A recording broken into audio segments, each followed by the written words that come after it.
ঘোরো।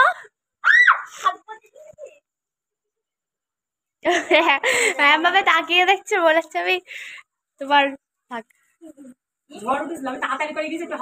তুমি তাড়াতাড়ি করেছো জানলা খুলতে আমাকে। তোর উঠছে না, তুই ছেড়ে দে।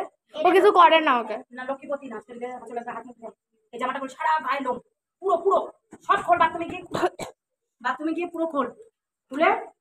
হ্যালো ফ্রেন্ডস, রুটি বানাতে গিয়ে, রুটি না সরি পরোটা বানাতে গিয়ে 5 বার গিয়ে বসাচ্ছি।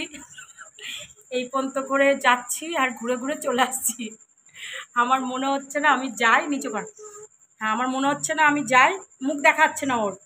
আমার মনে হচ্ছে না আমি যাই, গিয়ে রুটি বা পরোটা কিছু করি আর এদের খেতে দিই। আমার এত কষ্ট হচ্ছে যাও না গরমে। আর কালকে সারাদিন 2-3 বার স্নান করেছি, আজকে একবারই করেছি। ভীষণ বড় একটা আমি কাজ করেছি, আজকে একবারই স্নান করেছি। কারণ আমার গলা পুরো একদম অবস্থা খারাপ, এডিটও করতে পারছি না কিছু। আর তুই থামবি একটু, কি করে যা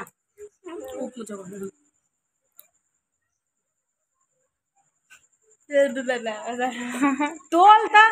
আর কত একটা ব্যক্তি ব্লগ করি, সারাদিন যে কাজ করি তোমরাই বলো, শুধু আমার কাজটা দেখতে পাবে, আমাকে কিন্তু কেউ দেখতে পায় না রীতিমতন। কেন বলো তো?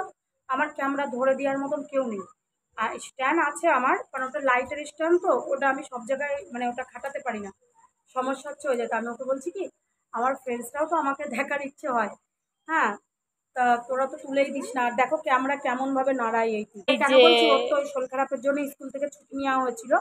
ওর শরীরটা কিন্তু অতটা না, তা ছুটি নেওয়া হয়েছিল, যার জন্যে ওকে এখন নিয়ে যাব, ঠিক আছে। আর তাও পরীক্ষা দিন।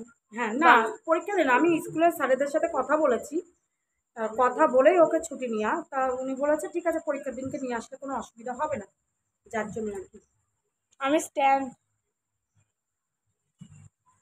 हम परोठा बना लेते हैं, फिर सबको दिखाएंगे।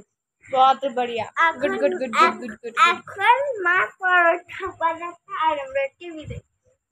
আমার একটু হাওয়া খাওয়া যাচ্ছে না, সকাল থেকে পাখা আমার দিকে তাকায়। আমি যে সময়টা আমি শুতে যাই সেই সময়টা পাখা আমার পায়।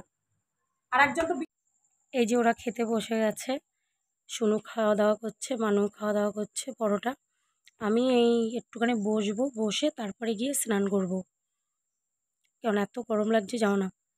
তা বসে বসে ভাবছি কিটি ওদেরকে খেতে গেলে খুব জ্বালাতন করছে, ওকে আটকিয়ে রাখার চেষ্টা করলাম আর একটু ওর সাথে খেলাধুলো করলাম, ভালো লাগছিলো বেশ।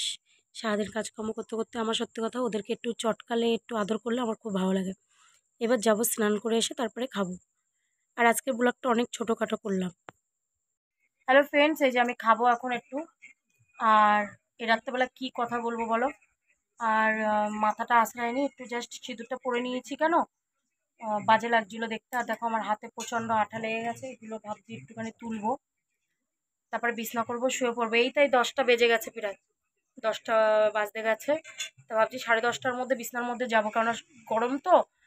স্নান করেছি, এই এতে যদি শুয়ে পড়ি তাহলে ভালো। আর আজকে আর এডিট করা আমার মনে হয় না হবে, কারণ দেখবো তাও আমার আমার খামখেয়ালি জানো না, যদি ঘুম না আসে তখন আমি দেখাচ্ছে বসে বসে এডিট করা শুরু করে দিলাম রাত 1টা পর্যন্ত। তারপরে দেখাচ্ছে ফেসবুক আইডিতে গিয়ে একটু ভিডিও দেখলাম, কারণ সারাদিন সত্যি কথা আমি না ফেসবুকে যাওয়ার টাইম পাই না ইনস্টাগ্রামে, জাস্ট ভিডিও ডাউনলোড মানে পোস্ট করি আর বেরিয়ে আসি। এই হচ্ছে ব্যাপার। এখন প্রচণ্ড দেখো আমার চোখে, দেখো কি অবস্থা, মানে কালো হয়ে গেছে, প্রচণ্ড কষ্ট হচ্ছে। এবার খেয়ে নিই।